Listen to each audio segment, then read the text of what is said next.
It's time for Outdoors Bound with George and Olaf, sponsored by Lynchburg Arms and Indoor Shooting Range. Outdoors Bound at 6, our region is home to national forests and within easy driving distance of multiple national parks.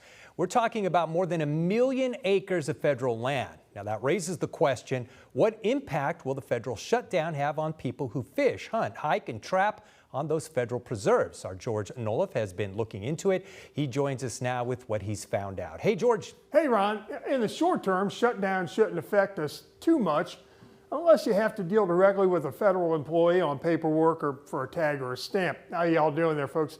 Even that shouldn't be too big of a deal. Waterfowl hunters can get a federal duck stamp online or at post offices, which aren't slated to close during this shutdown. In Virginia, you're going to need a National Forest Service stamp to fish or hunt Forest Service lands. You can buy that stamp actually through the Virginia Department of Wildlife Resources, so that's not a problem. Still, other issues could come up. We're actually getting this set up for muzzleloading season.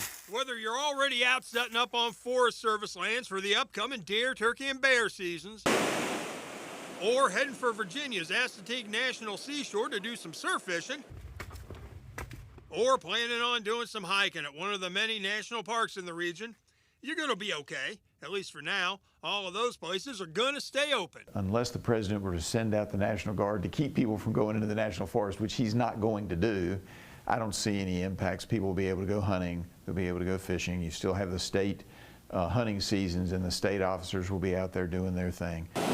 What you might see if this thing lingers is a reduction in staffing, and that will affect ranger services and maintenance. You might also see a closure of developed campgrounds, visitor centers, and other facilities. Still, the vast majority of outdoors resources are going to be available. I think federal lands will predominantly be open. It may be that a few of the rangers shut a road down here or there. We'll try to work on that. That was Congressman Morgan Griffith. He says if hunters or anglers run into issues with access, let his office know. They'll try to figure it out and find a remedy for it. However, short term, if you have a hunting, fishing, or hiking trip planned on federal land, you should be good to go. All right, George. What about long term, though? You could see an impact on conservation efforts of various wildlife and plants, as well as efforts to restore and manage certain fish species from federal fish hatcheries.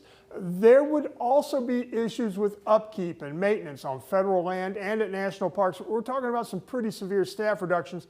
Case in point, the National Park Service says about 64% of its workforce is set to be furloughed. Yeah, 64%. Hopefully they can get this thing settled sooner rather than later. I think we all are pushing for that. Thank you, George.